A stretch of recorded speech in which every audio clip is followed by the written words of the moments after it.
नमस्कार। मु हर्ष परीक्षा मोर यूट्यूब चैनल को आपण मानक स्वागत जनाऊँ। ए भिडियो रे आम आलोचना करिबा जे सेक्शन 5 रो एक कोन कहूची এবং सेक्शन 5 रो दुई प्रकार पब्लिक अथॉरिटी रो कार्यक्रम कोन बा कार्यकर्ता कोन तारि उपरे आम आलोचना करिबा। तेणु मु समस्त पब्लिक इन्फॉर्मेशन ऑफिसर एवं फास्ट अपीलेट अथॉरिटी एवं सिटीजन मान को अनुरोध करिवि जे भिडियो टी प्रथम रु शेष पर्यंत देखिबा हेबे। आपण माने जानिछथि जे आमे गत भिडियो मानकरे 1 रु 4 पर्यंत ऑलरेडी सारी सारिछे। तो ए भिडियो आरंभ करछि आमेरो जोटा कि 5 रो उपधारा 1 सेक्शन 5 रो उपधारा 1 जोटा कि आपनकर designation of the public information officer. Section 5 1 कहूछि जे प्रत्येक पब्लिक अथॉरिटी 100 दिन भितरे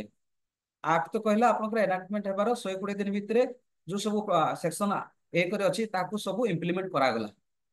किंतु 5 1 रे कहा जाउछि जे 100 दिन भितरे पब्लिक अथॉरिटी रिक्वायरमेंट प्रकार public information officer as much as requirement as much they have administrative unit as requirement public information officer should be designated within 100 days 100 दिन भितरे आपनकर डेजिग्नेट हेबा दरकार। सेही ऑफिस रो जे हेड ऑफ पब्लिक अथॉरिटी 100 दिन भितरे आपनकर के पीआई हेबे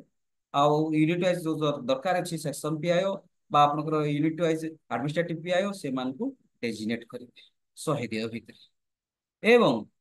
5 रो 2 कोन कहूची ना 5 रो 2 एटा कहूची जे जो दिन ठू ए एक्ट एनाक्ट हैला तार 100 दिन ठीक से पीआई जेमती 100 दिन भितरे सेही ऑफिस रो जदि आपनकर एप्लीकेशन ए आसिला एवं सेटा कार्यकारिता हेई पारला नहीं बा डिसैटिस्फाई हेई गले आपनकर सिटीजन सेतिरे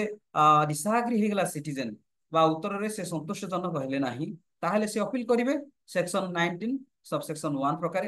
ताकू आखि आगे रखी पीआई को ठारू जे ऊपर पाया लोक ऊपर पाया पदवी लोक को आपनकर सेही अपील बा फास्ट अपील रो कार्यक्रम को डिस्पोज ऑफ करिवा पई बा फास्ट अपील टा को डिस्पोज ऑफ करिवा पई आपनकर कोन फास्ट अपीलेट अथॉरिटी को मध्य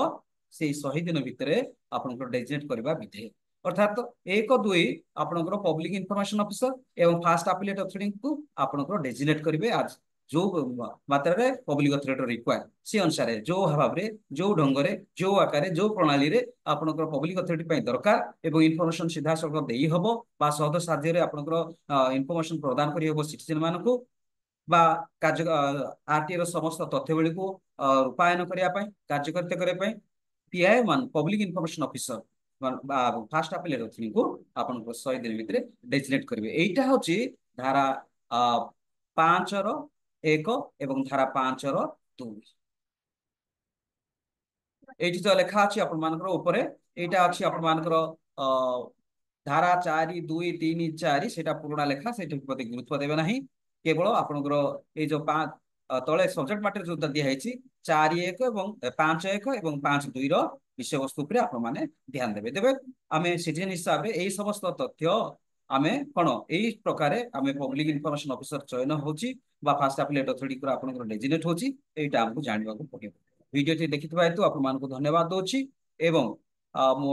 रिक्वेस्ट करछि जे आपण माने ए वीडियो टी को आपण लाइक करिवे शेयर करिवे कमेंट करिवे कमेंट बॉक्स रे आपण माने किछि कमेंट देबा को चेष्टा करिवे एटा मोर रिक्वेस्ट। नमस्कार।